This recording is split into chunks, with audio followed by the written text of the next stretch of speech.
અમદાવાદ જિલ્લા પંચાયત શિક્ષણ સમિતિ દ્વારા શાળા વ્યવસ્થાપન સમિતિ નવ સંસ્કરણ શિબિર યોજાઈ.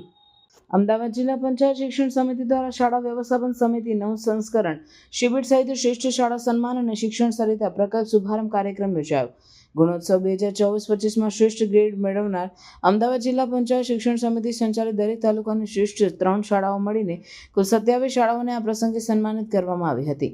ઉપસ્થિત મહાનુભાવોના હસ્તે નવી શિક્ષણ નીતિ અને નિપુણ ભારત 2026ના લક્ષ્યાંકોને હાંસલ કરવાના ઉદ્દેશ્ય સાથે નિર્માણ કરાયેલા શિક્ષણ સરિતા મોડ્યુલનું પણ આજના પ્રસંગે વિમોચન કરવામાં આવ્યું હતું.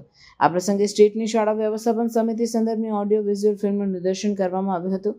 આ પ્રસંગે શાળા વ્યવસ્થાપન સમિતિના અધ્યક્ષોએ પણ પોતાના પ્રતિભાવો વ્યક્ત કર્યા હતા.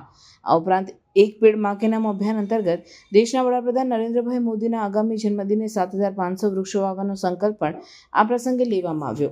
શાળા વ્યવસ્થાપન સમિતિ નવ સંસ્કરણ શિબિર કાર્યક્રમમાં અમદાવાદ જિલ્લા પંચાયતના પ્રમુખ કંચનભાઈ વાઘેલા, અમદાવાદ ગ્રામ્યના ધારાસભ્ય બાબુભાઈ પટેલ, કાળુભાઈ ડાભી, કિરીટસિંહ ડાભી, બાબુસિંહ જાદવ, કનુભાઈ પટેલ, હાર્દિક પટેલ, જિલ્લા વિકાસ અધિકારી વિદેહ ખરે, સામાજિક અગ્રણી શૈલેષભાઈ દાવડા, જિલ્લા શિક્ષણ સમિતિના કારોબારી સભ્ય પ્રમોદ પટેલ, બાંધકામ સમિતિના ચેરમેન ઈશ્વરભાઈ મકવાણા, જિલ્લા પ્રાથમિક શિક્ષક સંઘના પ્રમુખ દિગ્વિજયસિંહ જાડેજા, જિલ્લા પંચાયતની વિવિધ સમિતિઓના ચેરમેનો તથા સભ્યો, શૈક્ષણિક સંગઠનો, એસએમસીના અધ્યક્ષો, આચાર્ય વગેરે ઉપસ્થિત રહ્યા હતા.